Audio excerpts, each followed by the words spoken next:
Halo semuanya, perkenalkan nama aku Sabitri. Nah, pada kesempatan kali ini aku mau bahas soal kasusnya Pak Nadiem Makarim. Nah, Pak Nadiem Makarim ini dikenal sebagai pengusaha pendiri perusahaan teknologi Gojek.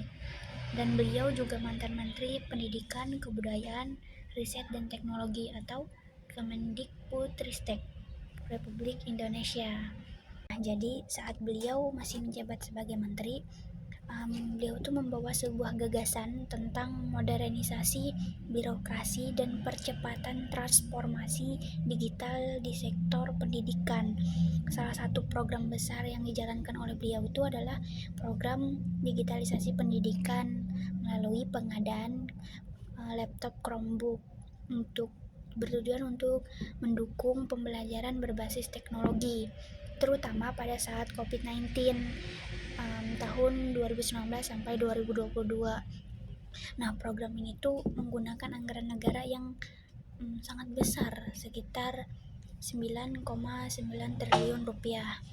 Nah, namun program itu jadi sorotan lagi karena muncul dugaan bahwa proses pengadaannya itu tidak dilakukan secara netral dan objektif. Nah, Chromebook tadi tuh dinilai kurang efektif digunakan di beberapa daerah Indonesia yang akses internetnya masih terbatas.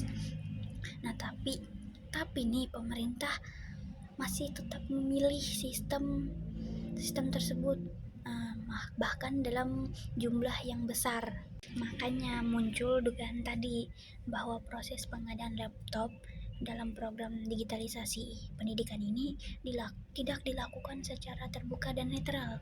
Nah, melainkan seolah-olah sejak awal itu sudah diarahkan agar hanya cocok menggunakan sistem operasi tertentu, sehingga menimbulkan kecurigaan adanya pengondisian kebijakan.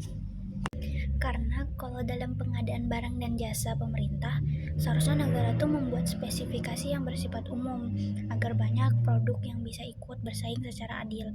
Misalnya pemerintah tuh cukup menentukan kebutuhan tertentu kayak kapasitas penyimpanan, daya tahan baterai, kemampuan menjalankan aplikasi belajar, atau standar performa tertentu.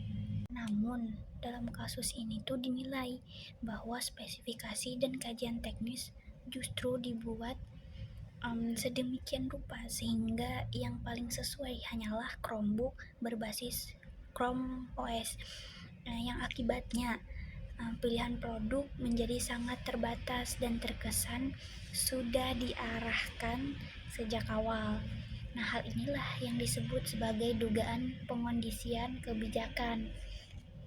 Artinya, kebijakan itu dianggap tidak lagi murni dibuat berdasarkan kebutuhan objektif masyarakat, tetapi diduga sudah disusun untuk mengarah pada pilihan tertentu sebelum proses pengadaan berjalan secara normal. Nah, kalau kita lihat dalam kacamata hukum administrasi negara, inti persoalan kasus ini tuh bukan hanya soal ada atau tidaknya korupsi, tetapi mengarah kepada dugaan penyalahgunaan wewenang dalam proses administrasi pemerintahan. Nah, pemerintah yang seharusnya menjalankan kebijakan berdasarkan prinsip transparansi, kecermatan, dan netralitas sesuai asas-asas umum pemerintahan yang baik.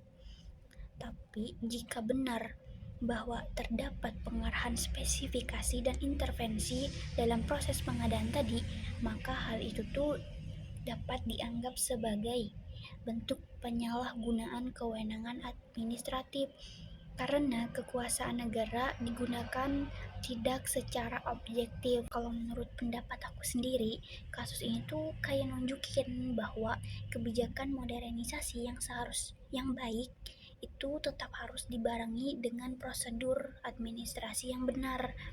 Nah, digitalisasi pendidikan tadi memang penting, tetapi pemerintah juga harus mempertimbangkan kondisi nyata masyarakat dan menjaga netralitas dalam pengadaan barang atau jasa.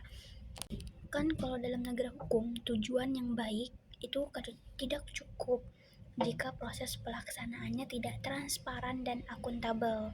Jadi kasus Nadiem Makarim ini tuh tidak cukup cuma dipandang sebagai persoalan teknis pengadaan laptop Chromebook, tetapi juga menyangkut dugaan penyalahgunaan kewenangan dalam proses administrasi negara. Nah, dugaan bahwa spesifikasi pengadaan diarahkan pada Chrome OS tertentu itu menimbulkan pertanyaan mengenai netralitas, transparansi, dan objektivitas pemerintah dalam membuat kebijakan publik.